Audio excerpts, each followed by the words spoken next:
Welcome back, hockey fans, to the holiday edition, episode 93 of Royally Quacked. How's it going, Cody? I'm doing good. How are you doing, Dad? I'm hanging in there. Yeah. Yeah. Busy. Yeah. I'm ready for the holidays, as people can see. Yeah. Well, I'm remote. You're remote, yeah. Well, we're always remote, but I'm remote in Orange County this time, so I don't have all my stuff. So this is you have the main stuff. I borrowed a hat. Looks pretty good on me, I think. I stole Santa Claus' hat, so I'm borrowing borrowing a hat too. I stole Papa's hat, or I actually asked to borrow it. I did actually ask. So yeah. All right. Anyways. Before we get into Ducks and Kings news, I just want to shout out, friends of the podcast, Eddie and Kyle.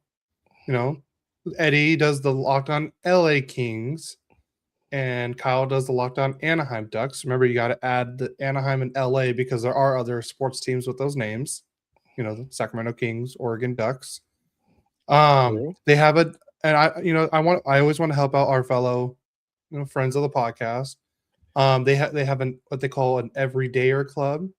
You can sign up for it. It's $5 a month. It helps them out and stuff like that. You get ad-free podcast. I signed up. I actually like it without ads because like I said, I have so many podcasts that kind of helps go a little faster when you're listening, so that we can get through more podcasts. And but if you can't sign up for the $5 a month, I completely understand. But just go subscribe to their YouTube. Go follow them on Apple Podcasts, Spotify, whatever podcast platform you listen to, and leave them a rating and a review, and leave comments and tell them we sent you, and tell them what's up. I just want to help out Eddie and Kyle as much as we can because they've been so great to us. They have, and what two great podcasts! Absolutely, yes. We shouldn't be missing them at all. Yeah, and if you do, you can do like I do when I do miss them. You binge them. Yeah.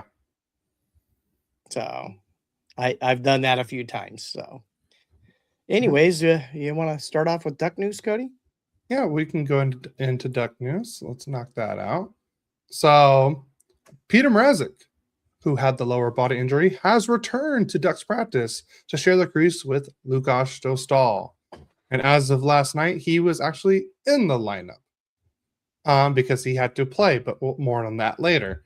But also next big news has to do the same thing. Is since Mrazek's back and Dostal's back, the Ducks have reassigned Ville Husso to the San Diego Gulls of the AHL, which is he didn't have to pass through waivers because he was up there on emergency loan. He played less than the 10 games. So that's why he got to go back without passing through waivers. So, and what a nice thing to have in case of emergency. Yes. To have a guy like Husso. I mean, that's incredible. I mean, we got Copley up, which I'm probably spoiling news already. So, but how dare you? Anyways, I thought he's played well. Cody and Gary sitting in a tree. From 223 CP3. Okay. That's on YouTube. So just so you know, we are father-son, so let's just get that out of the way. And both happily married. Yeah, and both happily married, yes. Yes. Yeah, especially since my 5-year anniversary is literally tomorrow. That's true. Yeah. Hey, Frankie, my boys. Yeah. What's up, Frankie? I missed you, man. Yeah. It's always nice seeing Frankie pop up in the comments. Absolutely. And if you don't know, the biggest Yankee fan the world knows. And my son and my grandfather. Thanks, Frankie. Oh, that was hilarious. Anyways, all right. back to Ducks news. Well, actually, just a little shout out for Frankie. He's on our network with a Yankee pod, or not podcast, but he goes live, right? So yeah, it's a Yankee podcast show.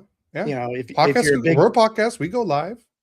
Yeah, if you love the Yankees, you got to check out Frankie.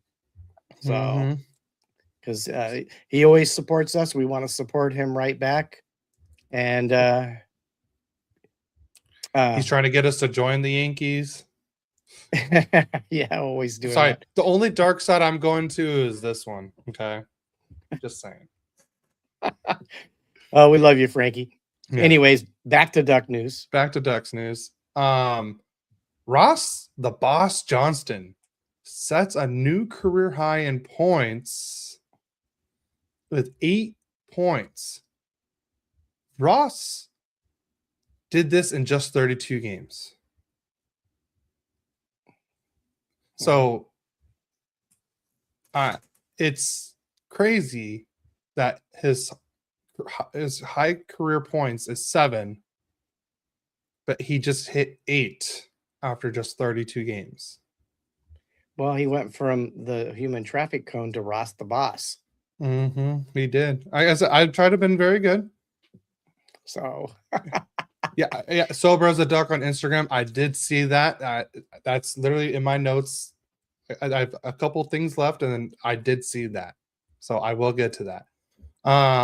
Yeah, Frankie says he does the ESN in the afternoon and my personal baseball show, Frankie the Yankee Show. Because they have the afternoon show on the ESC, Elite Sports and Entertainment Network, every weekday at 11 a.m. Pacific time and 2 p.m. Pacific, or Eastern time? Is that 3 hours? I don't know. My math. Yeah, that's 3 hours. Okay. All right. And then I'm not trying. It's a done deal on us being Yankee fans. Just get a smile from Frankie. Yeah. Leo Carlson is the fastest player in Anaheim Ducks history to reach 40 points to start the season since Teemu Selanne did in 2006-2007. I wonder why that's such an important year. Makes me really has me like, why is that such an important year? I'm not gonna say it. But no, like I said, Leo's been fantastic this year. We got more comments. Love you, Cody and Gary. They're from Vicky Dilbeck. And we also got Frankie. Yeah, it is 2 p.m. Eastern time. Thank you. I'm so not used to the whole East time, West Coast time, because I'm just trying to focus on Pacific time because I've been a SoCal boy my whole life. And then Vicky, I love your channel, Cody and Gary. Thank you. We love you. Yes. So we got some good news for the last two. We got one good news and one bad news.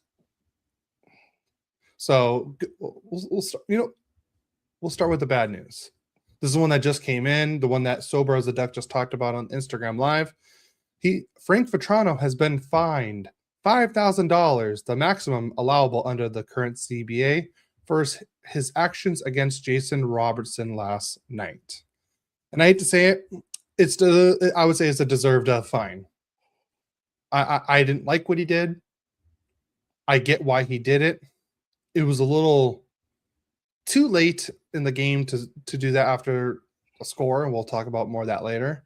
But yeah, I would say I can see why he grabbed the visor of Jason Robertson and smushed his face, kind of like his face down on the ice. I can see why he got the fine. I'm not shocked. Let's just put it that way. And then let's end the Ducks news with some happy news. I want to say a huge congratulations to Anaheim's own Steve Carroll for calling his 2000th game for the Anaheim Ducks. He did that on Tuesday when the Ducks played at Columbus Blue Jackets. So congratulations to Steve Carroll. I've been listening to you for years. Let's just put it that way. It's been amazing listening to you. You're part of So many happy memories. Oh, there you go. Now you got your Santa Claus hat. I'm gonna go sparkly. You're gonna go sparkling. Yeah, you do have a sparkling attitude, so personality. There you go. There we go. Yeah. Thank Grandma for that. Hey, thank you, Grandma. I don't know what's shinier, your head or the hat. I'm not sure either. Ooh, it's look at that. Ooh, sparkly. Yeah. So, but yeah, so I want to say congratulations to Steve Carroll. Like I said, I know he was part of the when Mom had her mops. Is that what it's called? Mops? Yeah. Her meetings out, and it was during the Ducks playoff run in 03. And I knew to keep me happy, I had the radio listening to the games. I was listening to him for the Stanley Cup run when we won, the comeback on Catella, even that one game where you and I were driving home from Huntington Beach that one day. Remember that when they were playing the Dallas Stars? You went into AM/PM, and I'm like, I'm not leaving.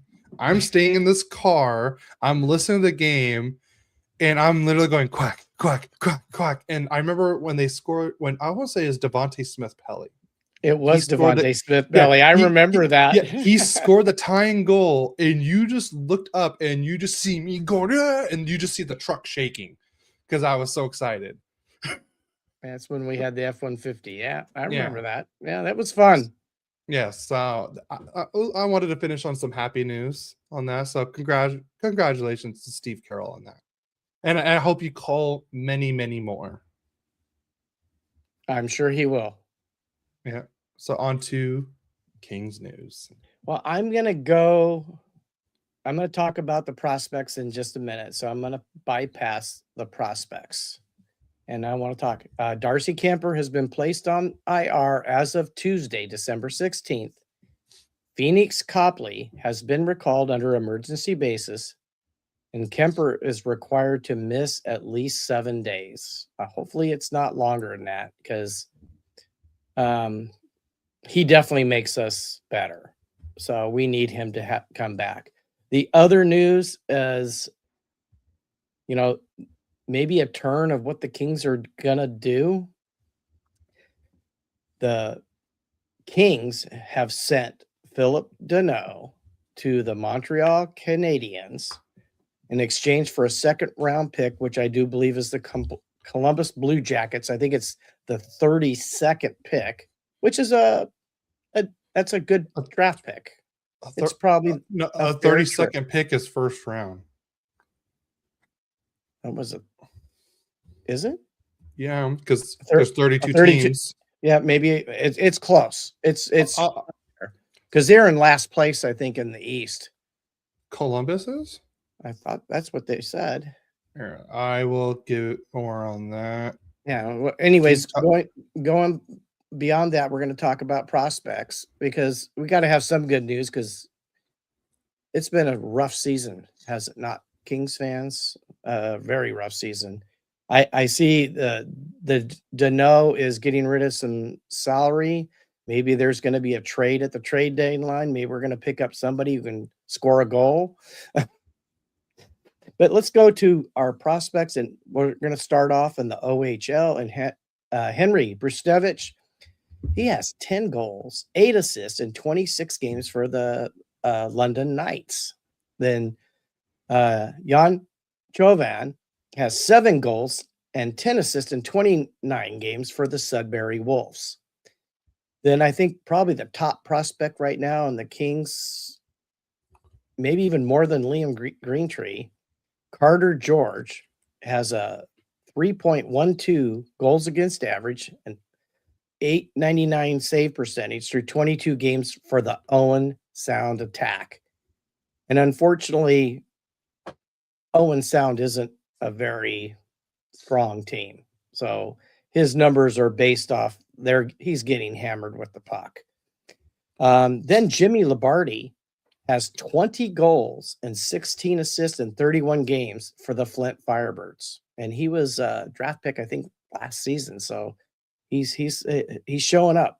Then Jared Woolley has 6 goals and 14 assists in 13 games, also for the London Knights. And he so happens to be Brustevich's partner. Their line are defensive pairs together for the London Knights. Then our other superstar prospect, Liam Greentree. He has 16 goals, 16 assists in 23 games for the Windsor Spitfires. And, he had a really strong season last year, but they had a dynamite team last year. So he had I want to say 140 points or something like that. Or was it 119 points? He had 69 goals last year. But they're not quite as good this year. That doesn't have anything based on his play. It's just the overall play of the team. Now let's go to the WHL. And Will Sharp has 2 goals and 12 assists for the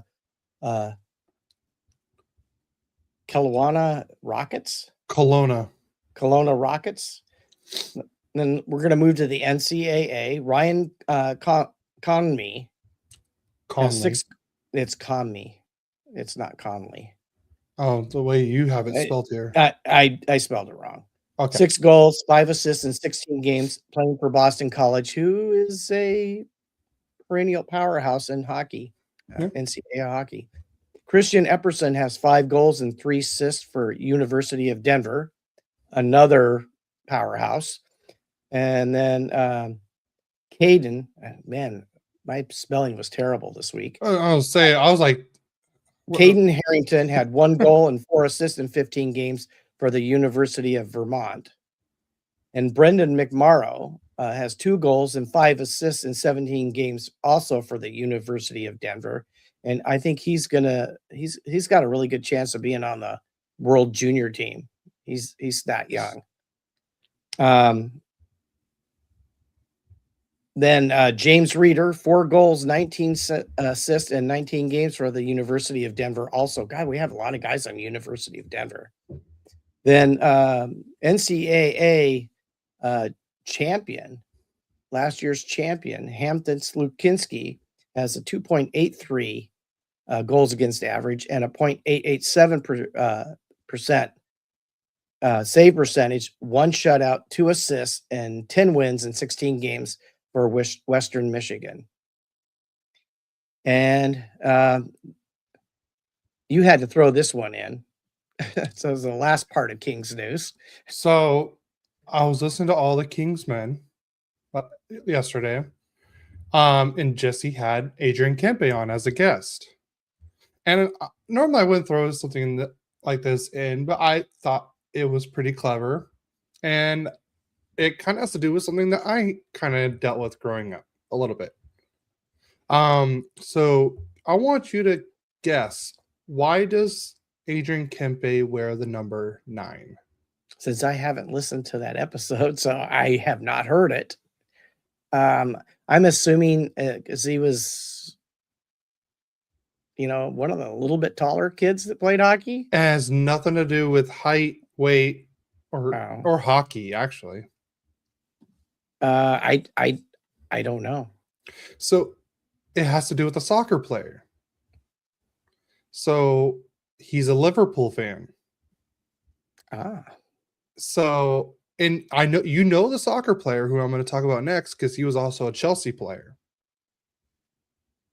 And the reason why he chose number 9 is because his favorite player was Fernando Torres. And he wore number 9. So interesting. Yeah. So that's why he chose the number 9, is because Fernando Torres was number 9.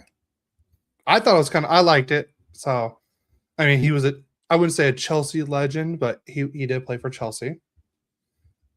If he was a Chelsea legend for missing that wide open net against Manchester United years ago, but I don't remember that at all. So, but all right. Was that it for King's News? That was it for King's News. Before we get into league news, so someone has been listening to this podcast and hasn't been telling us, because on Mayor's Manor, he confirmed that the Kings and Ducks will play a color rush game on January 16th. Cool. So we're gonna see orange versus black at the crypto.com arena on January 16th. I think they should do it all the time. I agree. I 100% agree, because I hope they do it the next day, because I think our friends and me, Christina, and a couple friends, we're going to try and go to that January 17th game at the pond. I hope they do it there too. I would assume they're going to do that. So, and I feel like I kind of started this in a way, because didn't I not say this before the season started, that teams needed to do this more? You did. So I want credit. It's out on social media. I posted the clip. I know it's out there. So, and they, it all started with that Rangers Red Wings game, and then I think, was it last week or the week before, they did the Rangers and Blackhawks game. And I want to see this more. I mean, wouldn't it be so sweet to see Detroit versus Toronto? I mean, you can even do red and blue. Yeah, like Tampa Bay versus Florida would be a good one too. Yeah. I mean, like I said, all the California teams, every matchup's going to look fantastic. Orange, black, black, teal, orange, fantastic. Yeah. Even I agree. I mean, you can do the Flames versus the Canucks, fantastic. The only, like Minnesota and Dallas, it wouldn't work that way. Yeah, too much green. Too much green. So, but I mean, you can do Dallas and Chicago, Dallas, and I mean the Blues. Maybe, I don't know if it's going to clash a little too much with the green and blue. And we'll have to. Yeah. But I just hope, if Winnipeg does make the playoffs, I hope they choose to wear their whites at home for the whiteout. It's such a great thing that they do that there, but they don't wear white in it. I don't understand that. So I'm happy that this is going to happen. It's going to look amazing on the ice, and the NHL's like, just wear whatever uniforms you want as long as they don't clash. Like, you can't do Ducks versus Flyers, orange versus orange. It wouldn't work, obviously. So, all right, on to actual league news. You want to go first, or you want me to go first? I don't care. All right. As been rumored, the Pittsburgh Penguins are being sold to a Chicago-based investment group led by David Hoffman for, they were saying, between $1.7 and $1.8 billion, and that was per Pierre LeBrun. The team was under ownership of the Fenway Sports Group, who actually owns Liverpool. So, little callback there. And they own the Penguins since late 2021. Fenway Sports Group also owns multiple franchises like Liverpool. I know they own somebody else. I just can't think of it at the top of my head. They bought the Penguins for $900 million in 2021, and they pretty much doubled their investment in less than 5 years. That's pretty good. Yeah. So, on to the next bit news. The Canucks have signed forward Max Sasson. Yeah. To a 2-year deal worth $1 million AAV. Yep. The Philadelphia Flyers have announced Tyson Forrester underwent successful arm surgery on Monday and is expected to be out for 5 months. Wow. So Nick Saban and Joe Agresti have joined the Preds ownership group via Dream Sports Ventures LLC with a minority stake in the franchise. Nick Saban is a Predator. A Nashville Predator. Okay, let's put it out there.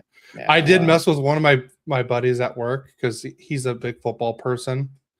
And I just texted him, and all I said was, Nick Saban is a Predator. And he's like, what? And I was like, yeah, he's a Predator. And then he's like, I haven't seen anything. And then I sent him the picture of the Nashville Predators Instagram page and announcing it. So I thought it was a little fun to have. Next bit of news is the Sabres defenseman Connor Timmins has a broken leg and is out 6 to 8 weeks. And we do have another trade. The Kraken have traded forward Mason Marchment, who they got him from Dallas at the end of last year, right? Before the season. In the offseason. Yeah, in the offseason. Yeah. They traded him to the Blue Jackets for a second-round pick and a fourth-round pick. The second-round pick is Minnesota's, and the fourth-round pick is the New York Rangers. I'm kind of like a little shocked about this. I knew Marchment was probably on the trade block. I didn't think Columbus was the team that he was going to go back to, going to go to. But so if you guys don't know, there is a thing, what they call there's a roster freeze at this point. So no players can be traded, signed, loaned, waived. I believe it's from, I want to say 9 o'clock Eastern, it was 9 o'clock Pacific time last night till December 28th. So no move. Deals can be made, but nothing can be finalized until December 28th. So like if GMs want to talk on Christmas Day about, hey, I'll give you this guy for this guy and 2 picks, they can talk, but no trades can be made during those times. They can't be finalized. Yes, they have to wait till the roster freeze ends on December 28th. Okay. So on to games. So by the way, the Phil Danault trade, it is the Columbus Blue Jackets pick, like we said. If the standings ended today, it would be the 40th pick. Still not bad. Still not bad. That just means, I would say in that range, you're still getting like a fringe first rounder. Yeah. So, well, yeah, I would say a good deal. We got to do a shout out here.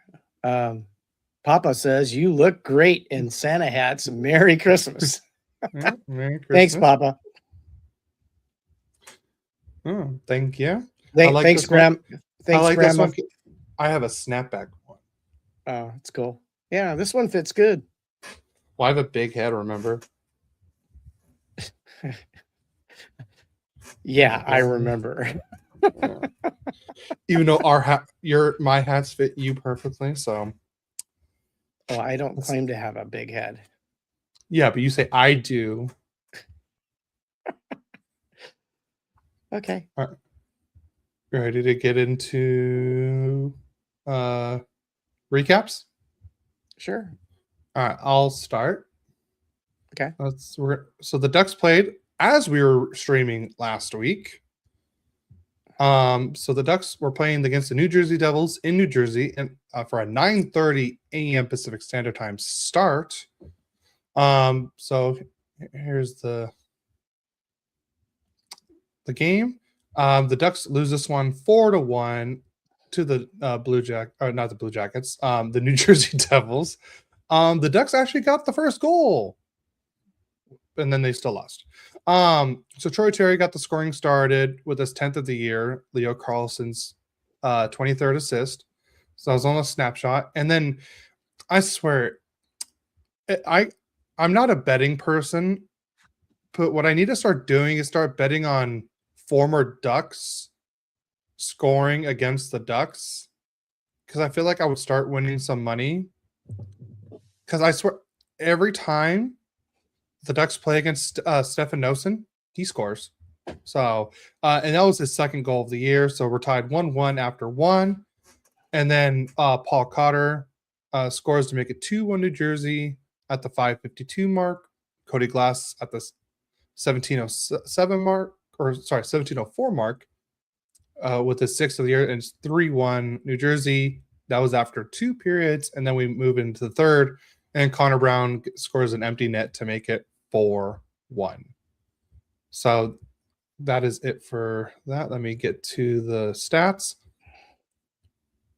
Here we go. Shots on goal, 31-22 in favor of Anaheim. Ducks suck in faceoffs, 62.7 to 37.3. Power play, each team was did not score a power play goal. The Ducks were 0 for 3. New Jersey was 0 for 2. Hits, each team had 17. And this was Lucas Dostal's first game back in goal since the injury. He had 18 saves on 21 shots, and Jake Allen had 30 saves on 31 shots. Wow. Jake Allen played very well in this game. So I wish there was more from the Ducks in this game, but it just wasn't their day. So I think the early start time really ruined them. That's my excuse. Okay. So on to your game. Did you give the 3 stars or did you care? The 3 stars. There's gonna be no Ducks on it. Let me scroll down real quick. 3 stars. You had Lamico was the number 2 star, or sorry, 3 star with 2 assists. Stefan Nason was the number 2 star with the 1 goal, and Jake Allen was the number 1 star with the 1 goal against average and a 968 save percentage. Wow. Yeah. So we're going to go on to play at home against the Calgary Flames, and it started off pretty decent.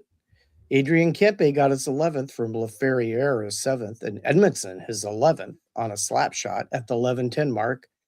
And after 1 period, the Kings were up 1-0.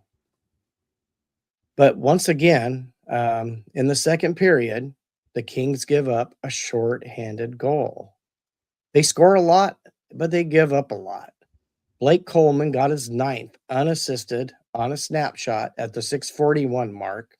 So after 2 periods, it's a 1-1 game. We go to overtime. It did not take too long, but Morgan Frost got his 8th from Huberdeau, his 10th on a tip-in at the 1:06 mark, and Calgary beats the Kings in overtime 1-0. Now we go to the stats. First of all, on the shots, we got outshot 38-22. And what I don't understand is they're like last place in the Pacific Division. I don't get that. Anyways, let's see. Here we go. That's what I want right there.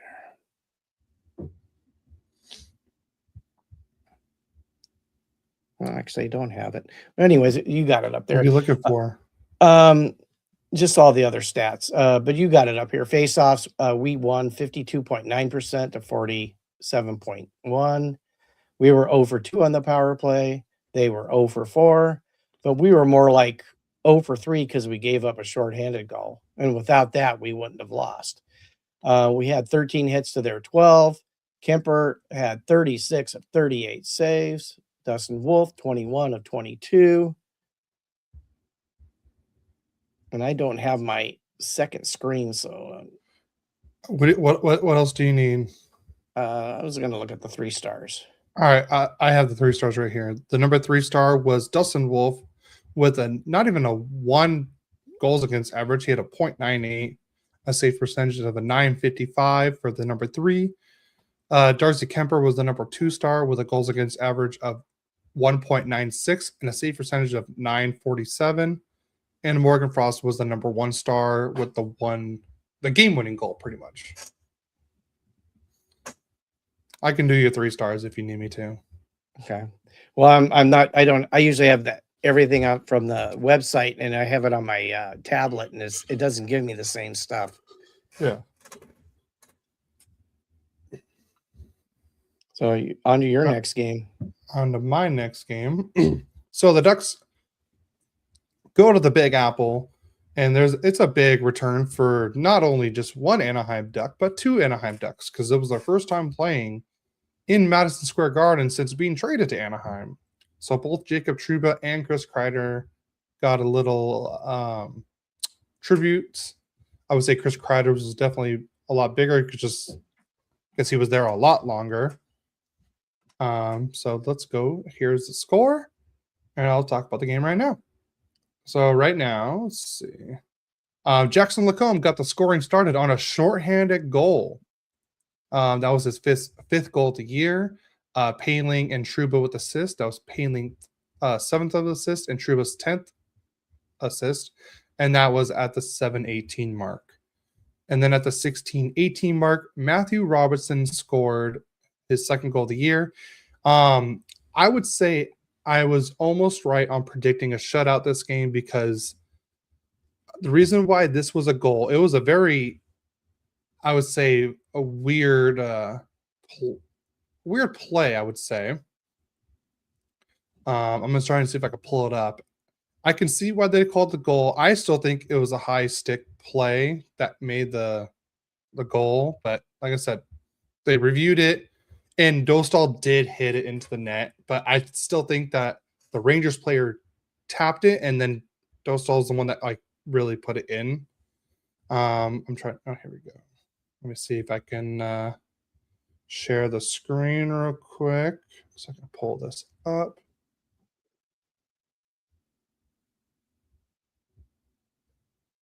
There we go. Try to make it bigger for you. Oh, never mind. I guess I can't do that. Hopefully I don't have to show an ad again. Yep, and we get an ad. All right. I'll move on. I'll come back to that. That goal. Oh, they just really kicked me out of the thing. Okay. All right, here we go. All right, and then Cutter Cody on the power play gets his 17th of the year, and that was in the third period. So we had no scoring in this. Oh, no, sorry, there was no scoring in the first period, and those Jackson Lacombe and Matthew Robertson's goal was in the second. Cutter Cody's goal was to start the third on the power play. That was at the 5:51 mark. That was Seneca's 17th assist of the year, and Zellweger's 9th assist of the year. But then Cutter Gaudier at the 9:38 mark gets an empty net goal to make it 3-1 Anaheim. Carlson with the assist was his 24th, and Killorn's 8th assist. So it's 3-1 Anaheim. But they were wondering, Cody, but it says 4-1. Yes. Pavel Minchikov scored his third goal with 3 seconds left on Shesterkin. So Shesterkin had to go back in the net, and he scored another goal. Paling his 8th assist, Johnston's 6th assist. So that's what made it 4-1. And we'll go to the stats. The shots on goal. It was 27-26 in favor of New Jersey. Again, we suck in faceoffs. So 68.8 to New York, 31.3 to Anaheim. Or sorry, 31.2. Ducks were 1 for 3 on the power play, while New York was 0 for 4. Hits 25-20 in favor of Anaheim, and Dostal was a wall in net, as his nickname, Dostwall. He stopped 26 out of 27, and Shesterkin stopped 22 out of 25. So I'm gonna see if I can pull up that goal real quick, since I have it now. Add to stage. Oh, I got to remove this one. There we go. Let's see. So you can even see. Score! It is waved off. Oh crap! Never mind. I'm done with this. But that is it for that game. Let me do the 3 stars. Shesterkin was the number 3 star for giving up 3 goals and at an 880 save percentage, which I think that's weird. Dostal was the number 2 star with the 1 goal given up with a 963 save percentage. And then Cutter Gaudier had the 2 goals for 2 points as the number 1 star. So on to your next game. Yes, and they played in Dallas against the Dallas Stars. I think they had got the second best record in hockey, or at least they did when we were playing them. And we definitely started off really well. Second period, we got Kuzmenko on the power play, got his 5th unassisted. It was, I think, kind of a lucky goal. You know, it just kind of happened unassisted at the 11:03 mark. And so we're up 1-0. So also in the second period, Matt Duchene, who wasn't he the leading scorer for Dallas last year? Yeah, he was. And he only got his second goal from Ratnanen, his 30th assist. And, he was hurt most of this year. Okay, so that explains it. And Wyatt Johnston got his 22nd assist, tied the game 1-1 on a snapshot. And that was how the second period ended 1-1. Third period was all stars. Oscar Bach got his second from Faksa, first. Radek Faksa. And Blackwell is fifth on a tip-in to give Dallas a 2-1 lead. Then Rantanen got his 14th from Harley his 10th on a snapshot at the 16:11 mark to make it 3-1. And Wyatt Johnston finished it off with an empty netter, his 17th from Duchene his second at the 19:28 mark. And the final score is 4-1. Funny thing is the Kings outshot Dallas 28-26. I sometimes I just don't get how that happens. And then as far as the stats go, the faceoffs were 50-50. Kings were 1 for 3 on the power play. Stars were 0 for 2. On hits, the Kings out hit them 30-19. It's about time. I don't think we've been hitting people enough, but it certainly didn't show up in the score for us. On saves, Kuemper got ran into by Rantanen, I believe. Yeah. And no penalty and had to leave the game. And now he's on the IR. He was 5 for 5 in saves. And then Forsberg came in and was 17 saves out of 20 shots. DeSmith looked great, saving 27 out of 28 shots for Dallas. 3 stars of the games, all Dallas. Back was the third star with a goal. Duchene was the second star with a goal and assist, and Rantanen was the first star with a goal and assist. If you think out shooting and losing 4-1, 28-26, just wait till the Ducks Dallas game. That's all I'm going to say. Just wait till that game. Okay. All right. So the Ducks finished the 5-game road trip on a back end of a back-to-back. They go from New York to Columbus, and they face off the Columbus Blue Jackets. Zach Rowinski gets the scoring started on this one. The Ducks just let him walk right to the slot and gets a nice shot. So that's his 10th of the year. So it's 1-0 Columbus after the first period. And then Ryan Strome gets on the board with his second goal of the year. It was Painling's 9th assist and Ian Moore's 3rd assist. So now we're tied 1-1 at the 3:35 mark. But that tie didn't last long because Zach Rowinski again gets his 11th of the year at the 3:59 mark. So 24 seconds later? That's great job on keeping the tie. And then less than 30 seconds later, Boone Jenner scores and make his 5th of the year to make it 3-1 Columbus, and that was at the 4:18 mark. So it's 3-1 Columbus, but luckily Michael Granlund gets his 4th of the year, Vetrano's 2nd assist of the year. And that was at the 5:29 mark. So now it's 3-2 Columbus, and we go into the third. And I cannot tell you what a great shot this was by Lacombe. I'm gonna try and see if I can pull this one up for sure. I'm not gonna play the full thing. I'm gonna just try and play this part. So what you want to watch for is number 2 right here, where my mouse is. So he has the puck. He goes behind the net, and look where. I don't know if you saw where he shot that from. Let's see. I'll play it one more time. So Moore gets it here to Granlund to Paling, goes over here. Watch where he shoots it. He shoots it right there. He banks it off of Jet Greaves' mask into the net. That was a pretty shot. It was a very pretty shot. I don't know how he did that, but he ties it up. We go into overtime, and the Ducks had their chances in overtime. They did. And then the Columbus Blue Jackets go on to change. So Adam Fantilli goes in. It's literally 3 Ducks versus Fantilli, and Fantilli scores. Like, how does that happen where Fantilli's only Columbus Blue Jacket in the offensive zone against 3 Ducks, and he scores? And that's the overtime winner. The Ducks lose 4-3 in this game. This was Steve Carroll's 2000th career Anaheim Duck game that he called. I would say the game was great. I'm glad we did a comeback. I was actually the Mighty Ducks Club actually had the watch party at Noble Ale Works for this game. I couldn't attend because I didn't get off work till 4:00, and I live in Temecula.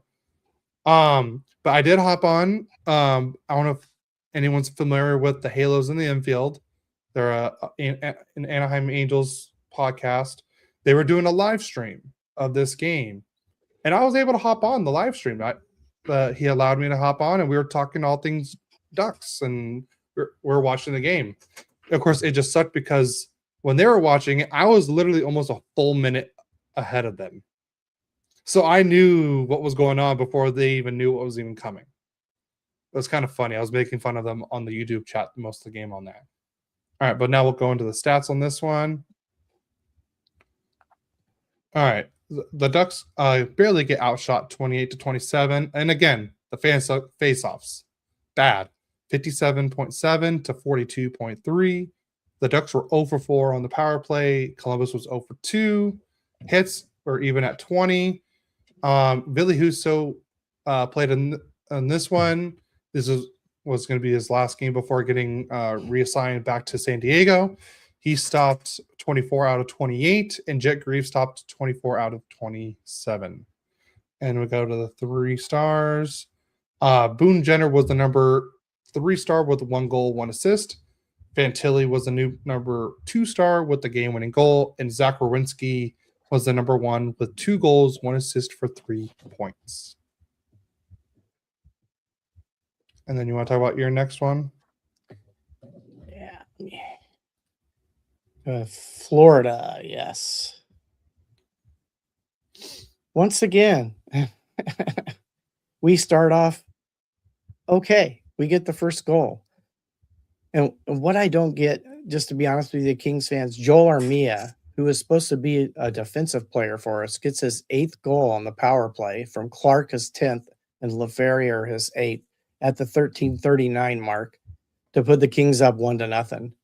He has twice as many goals as our number 2 center does. Does that bother anybody else? It bothers me. Well, I know it bothers me, and I'm just, oh my God, it's like we get lucky to score a goal is really what's happening. It's just so sad, and frustrating for Kings fans. I know I got a guy that I work with that's a big Kings fan, and he's frustrated like I am, maybe even more so.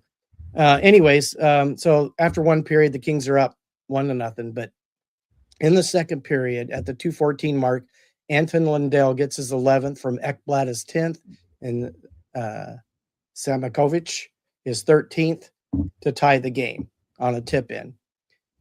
Then, just 5 minutes later, Carter Verhaeghe gets his 11th from Petrie, his 7th, and Marchand his 17th on a wrist shot, and Florida is up 2-1 going into the third period. Then Sam Bennett in the third period, 10 seconds in, gets his 11th from Marchand, his 18th on a deflection, puts him up 3-1. Then I don't know if anybody saw, the third, towards the end of the third period, Fiala got his 12th unassisted on a deflection. And I mean, you talk about a generous deflection. It's like, I think it like hit him in like the leg and just flew right by the goalie. I mean, there was no intention to shoot it or anything, but he got a goal. So we got a lucky goal for our second goal and end up losing this game 3-2. We were even on shots, 29 apiece.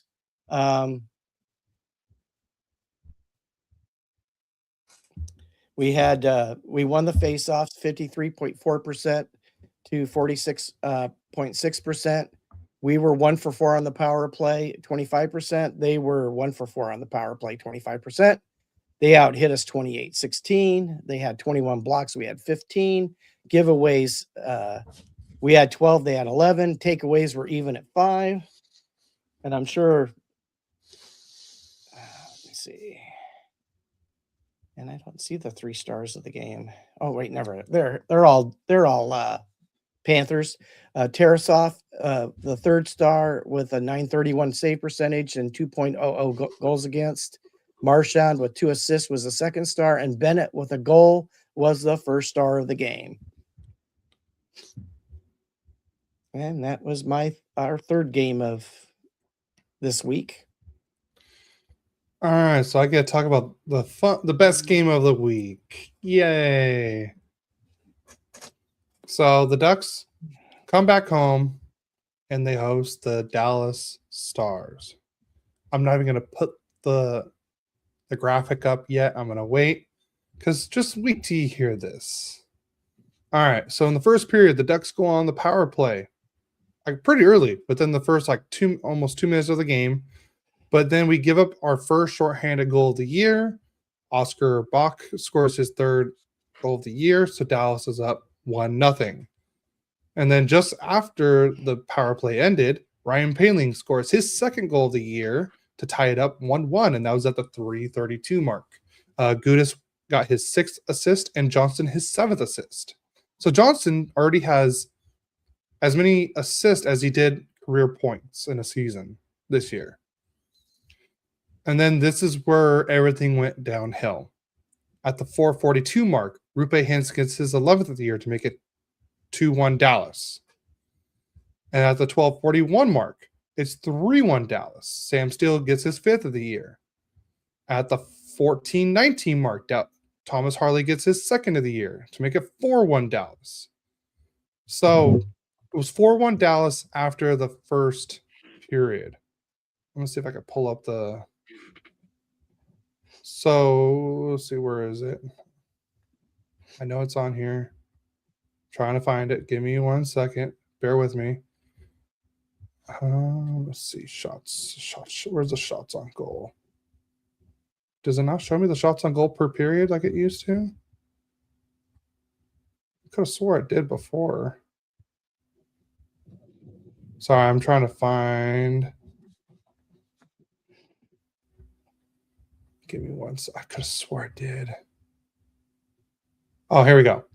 Dallas had 7 shots on goal in the first and 4 goals. Does that sound about right, Dad? I guess.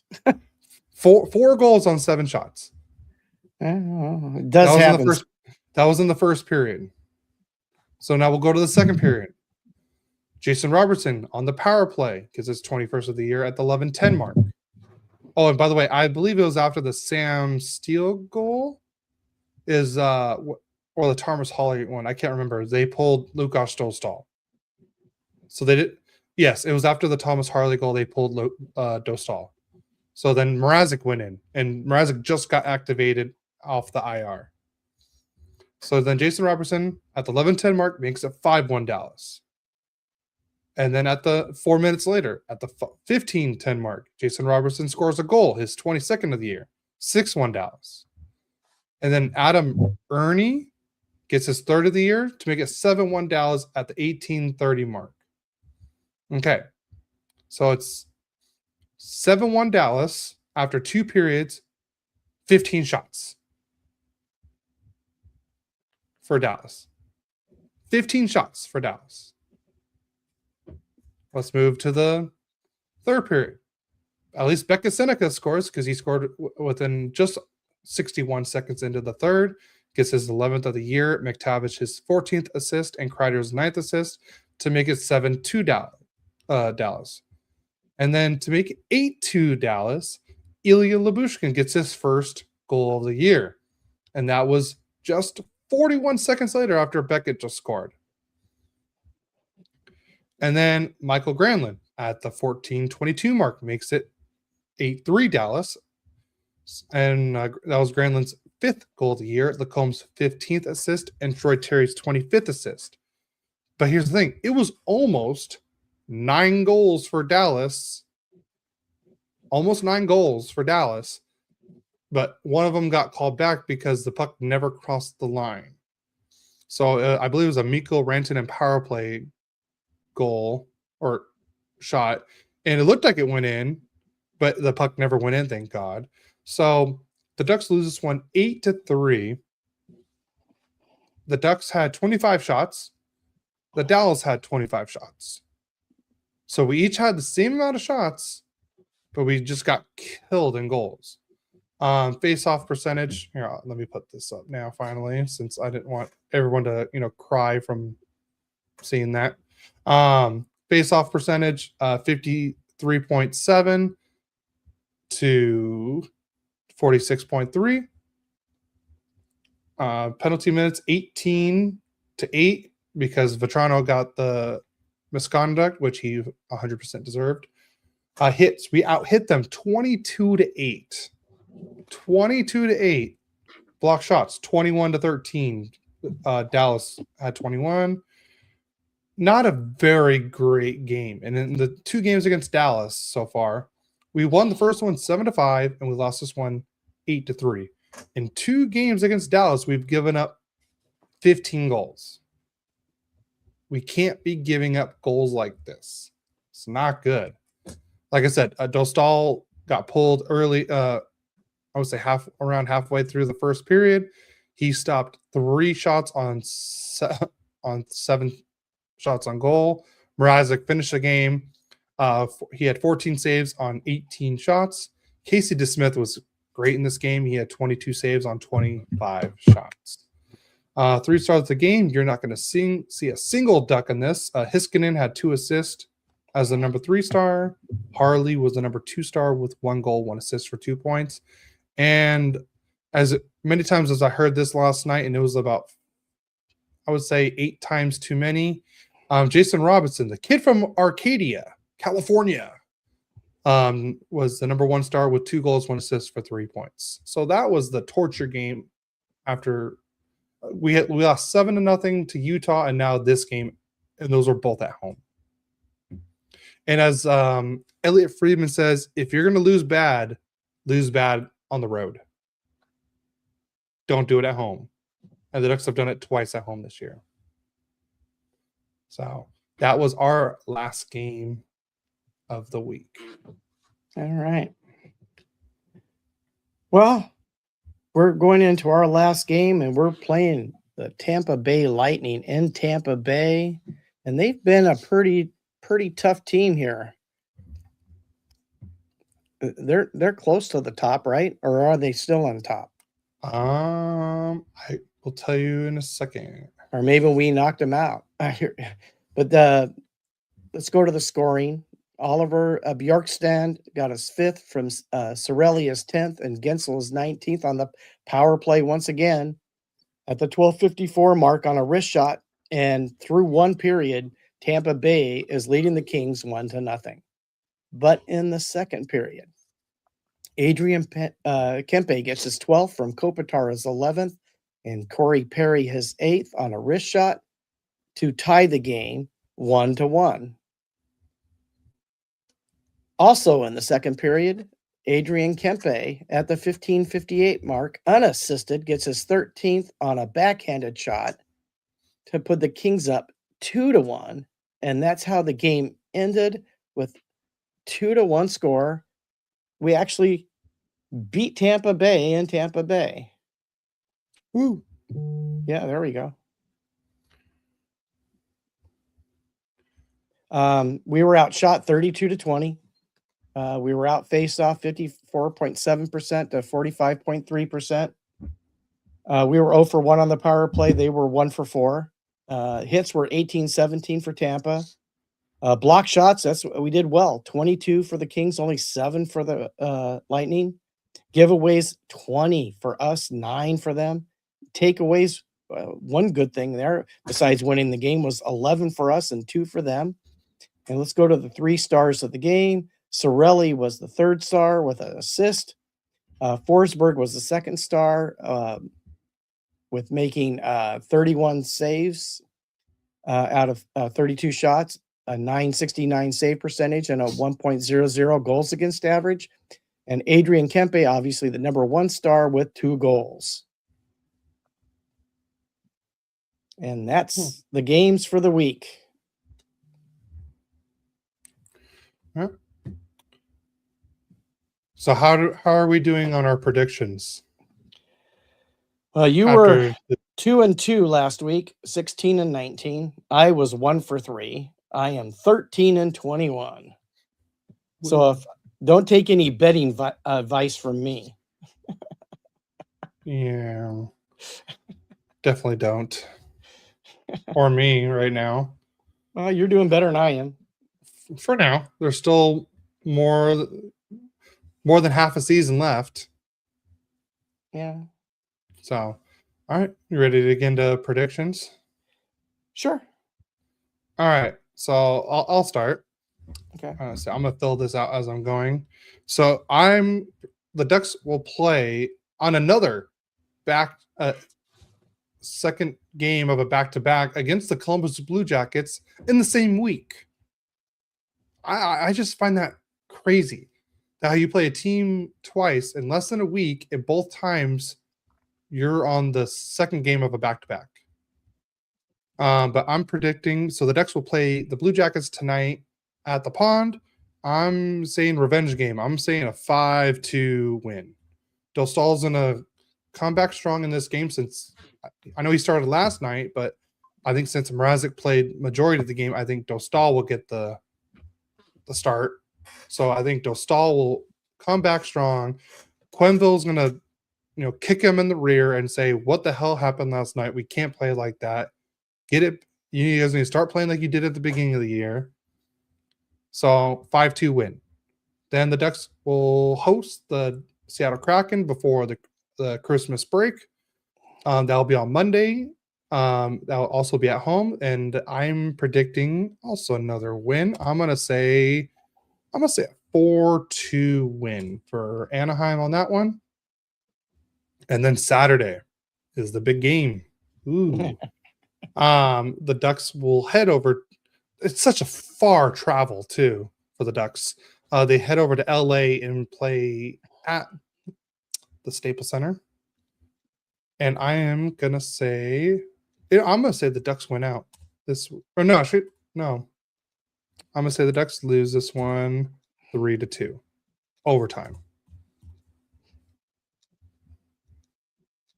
So I'm on the Ducks Kings game. I'm gonna say the Ducks lose 3-2 in overtime. Wow. Okay. Yeah. All right. So I got the Kraken. Blue Jackets coming up. Kevin's in the chat. Yo, fellas, hope you had a good week. Not bad, after the Rams game Thursday, and then last night's Ducks game. No.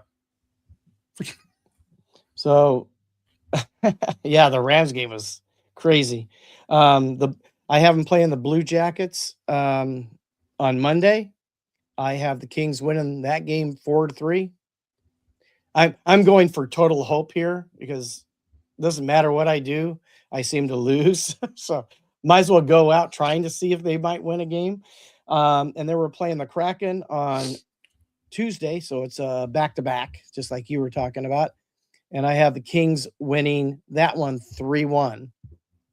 And then we have that Kings Ducks on Saturday. I got a 5-4 overtime game. Kings are going to win. So we both predict a win.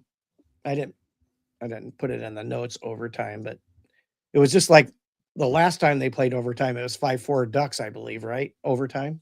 Shootout. Oh, was it? Well, it still went overtime. Yeah. Kevin, I hope you had a better week than we did. I really do. But it's a new week now. It's the weekend.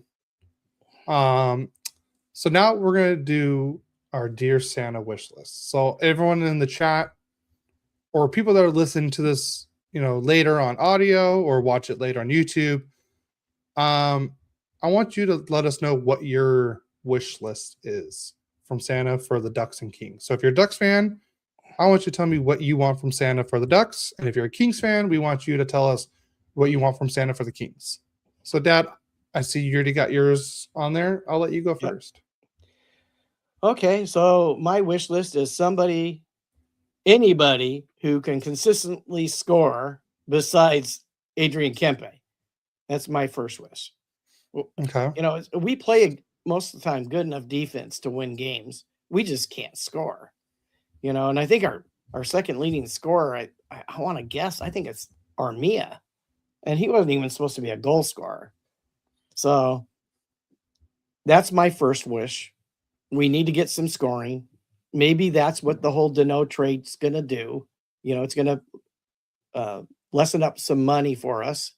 Maybe when the trade deadline gets close or after this pause in trades that we have during Christmas happens, maybe we can make a trade and get somebody who can score some goals because we need somebody. And then just a clear direction. Where are we going? Is this just like a minor shove out, bring somebody else in and try to still win? Because, I think we're a wild card playoff person right now.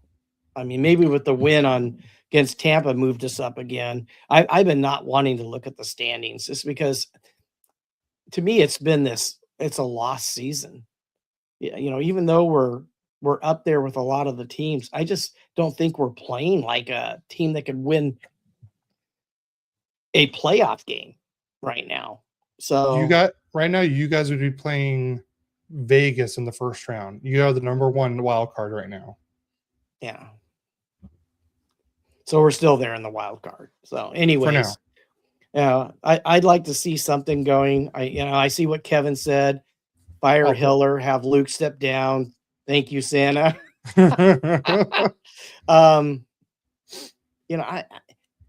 Hiller, yeah, I'm not sure about Luke, but then again, he's responsible for the whole team, right? Because he's the president. So we'll see what happens with that. I think we need to get rid of Hiller, bring in somebody who can do something, make Kevin us has a competitive. question. Can you imagine this Kings team winning 4 out of 7 against a playoff team? No. Honestly, no. We're not consistent at all. And one is you have to score to win.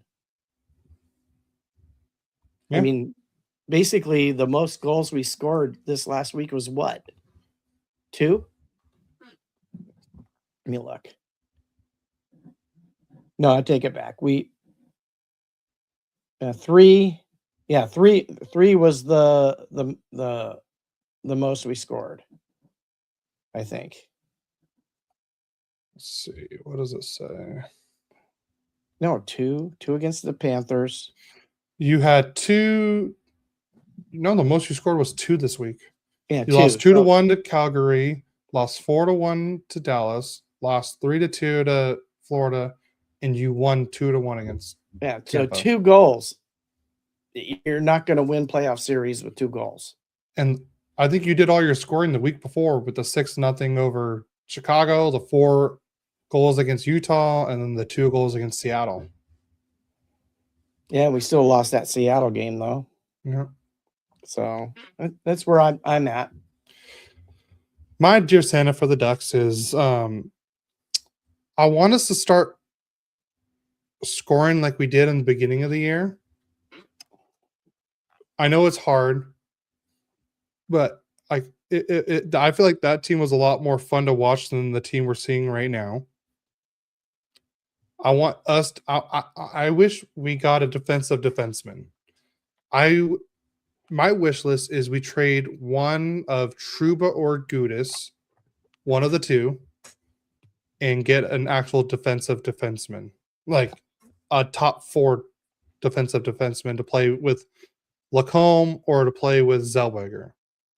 I prefer someone to play with. I prefer a top 2, so we have one to play with Lacombe. That's 1, and 2 as I want. Our power play is not producing like it was before.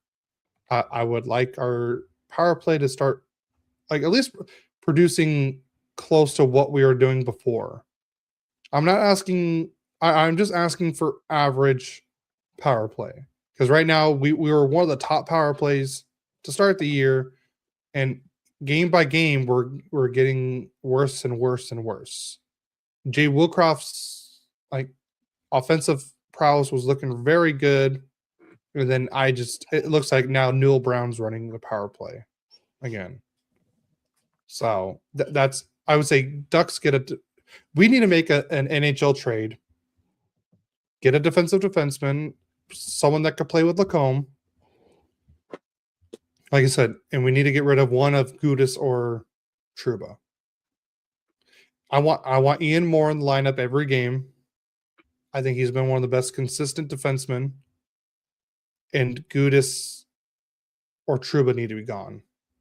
One of them, one of the two. And I have a question. I have a question for you, Dad. Sure. So, with Kopitar retiring at the end of the season,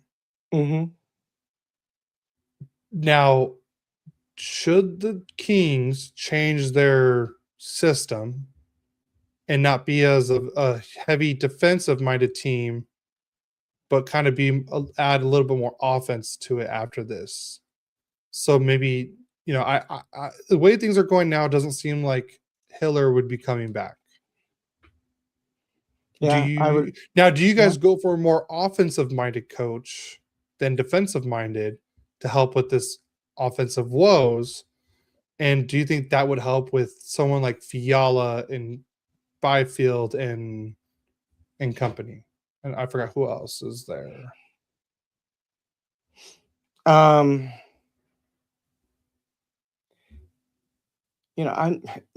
not sure how to answer that.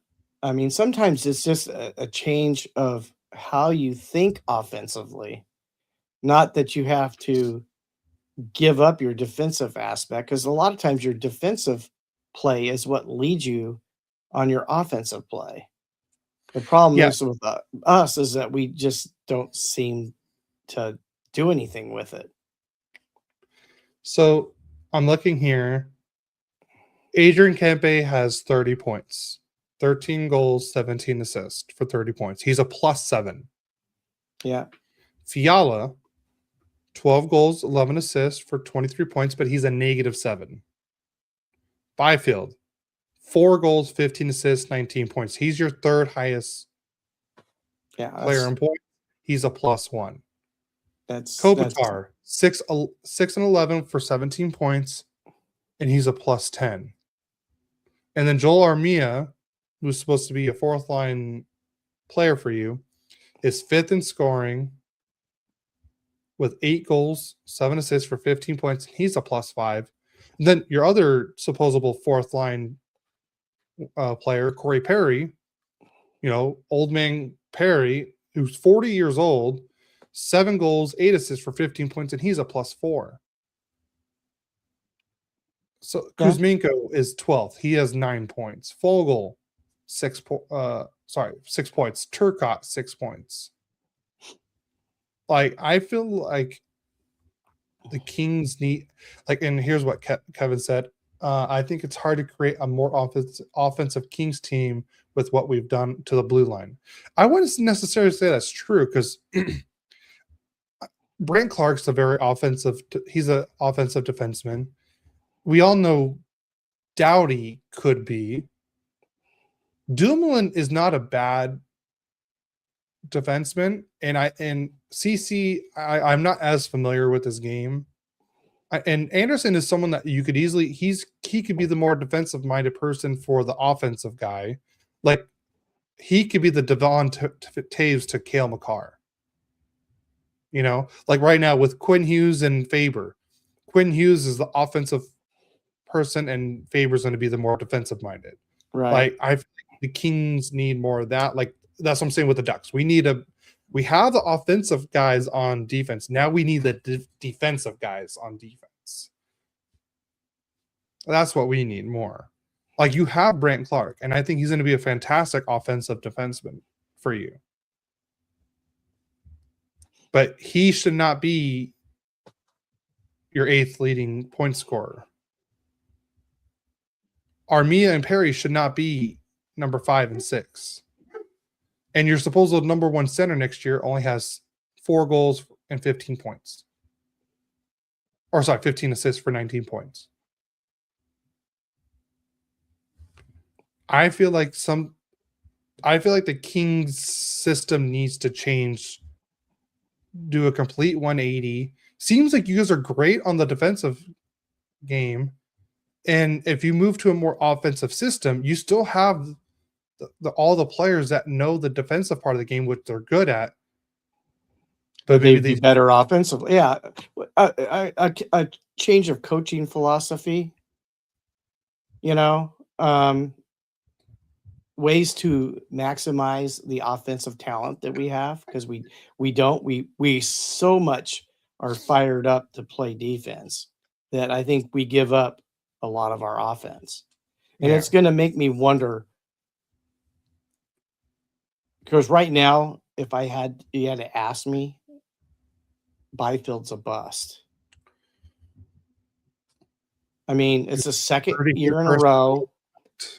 What? I'm like, you heard it here first on Royally Quacked. He might go by like he did last year in the second half and have a great second half. But if he's going to be that number 2 pick they expected him to be, he's got to have a better first half if he's going to keep having these good second halves. And is it because he's playing so much defense that his offense is lacking? So I don't know. It's interesting. I like to hear what other people have to say about it. Yeah. I mean, you look at Leo Carlson, he's younger than Byfield is. Yeah. And look at him. He's got 40 points. Byfield's got, what'd you say, 19? 19. He's got 21 more points. Let's see. I'm going to pull up this. Yeah. I saw what Kevin he's now looking like he's regressed. Yeah. So Carlson has 41 points, 17 goals, 24 assists, and he's also a +10. And Carlson's playing on both power play and penalty kill as well. He has 3 power play goals and 2 shorthanded goals. Yeah. Because right now, like here, Cutter, he has 18 and 18 for 36 points plus 13. Troy Terry, 10 goals, 25 assists, 35 points. So let's see how many. Where'd it go? You got at least 3, maybe 4 players that outscored any King. Yeah. So our top 3 would be your top 3. Kempe would be number 4 on our list. Of course, looking at back out this year, I wouldn't tell you that would have happened. But let's see. Fiala's number 2 with 23 points, and he would be Becca Seneca has 28 points, and Becca would be number 4. Kreider is number 5 with 22 points, because it drops after 23 points, and then Quentin Byfield's 19 points. Let's see. Leo should be in conversation with Celebrini and Bedard. Byfield belongs in conversations with Marco Rossi. A swing and a miss with the 2nd overall pick. I think Celebrini's on his own level right now with what he's doing.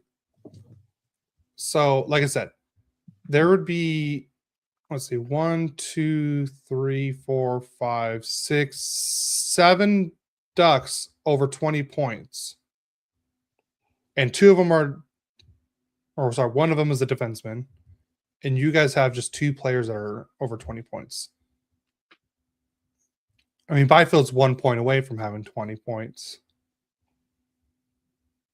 So I feel like the Kings need to go to an offensive-minded coaching system. Get rid of all the coaching staff. Let the new coach, like pretty much what the Ducks just did this year. You put in Quenville, you let him get his people, you let them do their system, and see how it goes from there. But the thing is, where do the Kings go from here after this? Like, you're losing the best king of all time. Yep. Kempe's probably on his way to could possibly be one of them, just without the cups. True. Fiala's a great piece, but he should not be probably your second or third best player. I like Fiala. I wanted the Ducks to get him at that time. So I can't say like I don't like him. I wanted the Ducks to get him. But Byfield needs to step it up. But after that, like, who do you really have after that? Like forward wise. Well, is Turcotte now they're saying Turcotte's now the 3C. Is Turcotte a 3C? I know Hellenius was going to be a 4C this year. Yeah, if he plays, he'll be a 4C. Defensively, I think Turcotte is. Offensively, I'm not sure.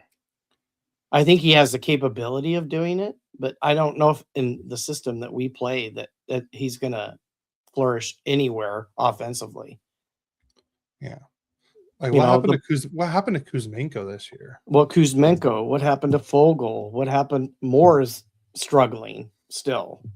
Danault was struggling. So you had 4 guys from last year that were Danault was probably the lowest offensive producer of those 4 last year. But all of them are way down on what they did last year. Fogle had a career year last year. Other than that, I would say on a full year, he had 15 points, 30 points, 20 points, 26 points, 28 points. Yeah, the last year in Edmonton, he had 41. Last year, he had 46 with the Kings in his first year. And right now, in 26 games, he has 6 points. So, yes, it's down, but it's almost about what he's been averaging. But then again, nobody on the team is scoring.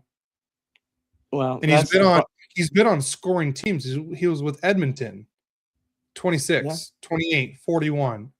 Carolina, they're not as much they're more defensive minded, but they can score too. And he had 30 points and 20 points there in 15, or 15, 30, and 20. Yeah.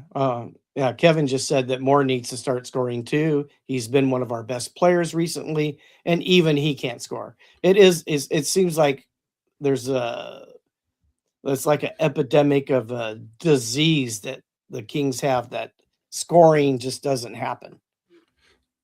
So I'm not watching any Kings games. Like, are they just not shooting? Are they just not getting the right shots on goal? Is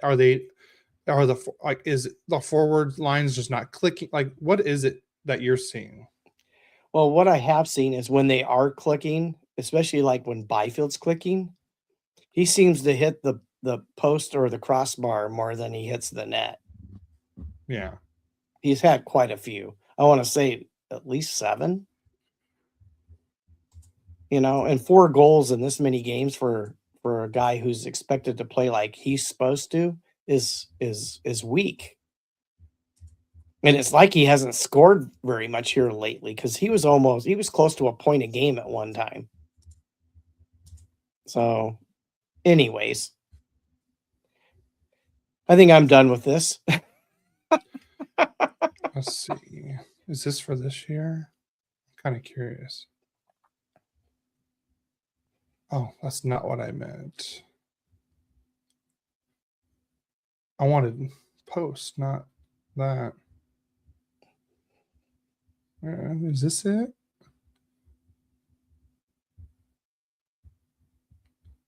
Nope, that's not even what I'm looking for either. Okay. I wanted to see who's hit the most post and crossbars this year. There's a way to do it, but I don't know how to look that up. Yeah. Well, somebody had said it was 7. I don't know. He may have hit one more in the last few games. I feel like Terry hits a post almost every game. Yeah, but he has 35 points. Yeah, but we're talking about those are. I'm talking about goal, but most of them he has 10 goals, 25 assists. Still, he has 35 points. But if you can imagine, if he doesn't hit the post, he would probably have, I would say, maybe 15 goals, so another 5 points. Because I would say goalies could have saved, or he could have missed the other way. Like in the Mighty Ducks movie, he's like, I missed scoring a goal from like just 2 inches this way. Then Charlie's like, well, if you hit 2 inches the other way, you miss the thing completely. So, yeah. Well, at least he has 6 more goals than Byfield does. Yeah. And Byfield's supposed to be the 2C or possibly the 1C. I mean, I think he's still growing and getting better at things, but offensively, he just doesn't seem to. He struggles in the first half of the season every season. Yeah. So that needs to change. Yep. That needs to change. Or what are we doing? Are we blowing it up and starting over? Maybe with like Kempe and a few. I don't know. Well, I hope you guys figure it out, because with the Ducks getting better, it hasn't looked like that as much lately. I wanted to see the California Gauntlet again. So I do miss where teams would come into California and they're like, oh crap, like they have 3 games in California, and they'd be lucky to walk away with like 1 or 2 points. Of course, for years they were walking away with at least 4 points for the longest time. But I remember, like, before the Ducks went on this downward, it was teams were lucky to walk away with 1 point at all against the Sharks, Ducks, and Kings. Yeah. And I want to see that again. I'd sure like to see some offense. So, but you ready to get out of here? Yeah, I'm ready to get out of here. I know Kevin just said that even with the issues, I think they're a good coach and a working power play away from so much better. I love your positivity. I unfortunately right now just don't have that. Because it doesn't seem like they're going to make that coaching change. Yeah. And I think people are starting to stammer for it. So we'll see what happens. But I am ready to get out of here. We want to wish all of you a very Merry Christmas. And Happy Holidays. And we will see you see you and talk to you in a couple days after Christmas. So, everyone, please don't forget to subscribe to our channel. Hit the like button, please. We appreciate it. Remember, you can follow us on all social media at Royally Quacked. Also, we're on all podcast platforms, so please hit the download button, share it with your friends. Everyone's doing holiday travels, and hey, download it, and you can listen to it on the plane or on the car ride and enjoy hearing us complain about our Ducks and Kings and and stuff like that. So, what was I going to say? And please also leave a review and a rating if you like us. I will read the reviews on the live stream when we get one. So, like I said, if you have any Christmas wishes, please, if you're watching on YouTube, put it in the comments. If you're listening on Spotify, you can put it in the comments there. If you're listening on Apple Podcasts, come over to Instagram and you can DM me what you want there. Or, since we just started this new thing, you can now text us. Here's the number right here on the screen. Text us what you want from Santa for the Ducks and or Kings. We had one more. Even Kevin says Merry Christmas. Thanks, Kevin. Merry Christmas to you too. Yeah, Merry Christmas to you, Kevin. So you can text us here at this number. And if you have it anytime, questions, comments, hot takes, what you think the Ducks are going to do, what do you think the Kings should do, tell us your thoughts. We want to hear from you. We really do. So, and let me also add, where's the QR code? And here's if you scan the QR code right here at the top, you can find all our social media stuff and podcast stuff right there. All the links are right there in that link tree. You go and scan it, and you'll find us everywhere. I just haven't put the phone number in there yet because I just got the phone yesterday. So, but like I said, we want to hear from you guys. Let me know we want to hear what you guys think about the Ducks, and we also want to hear what you guys think about the Kings. So, and like I said, we wish all of you a very Merry Christmas and a Happy Holidays. And we will see you guys next week, right before New Year's. So, everyone, please travel safe. Eat as much food as you want, because that's what I'm going to be doing for Christmas and everything. You know, kiss your loved ones, hug everyone, because, like I said, it's the holidays. It's time for family. Yep. And real quick, I do want to wish my wife an early happy birthday. It's tomorrow, and also our happy anniversary because it's also tomorrow. So yes, we did get married on my wife's birthday. So I just want to wish my wife a happy birthday and happy early anniversary. Yeah, we'll see you guys tomorrow. And we'll see you guys tomorrow. So, all right, we'll see you guys next week on Royally Quacked. And remember, let's go Ducks. Go Kings, go. Have a Merry Christmas, everyone.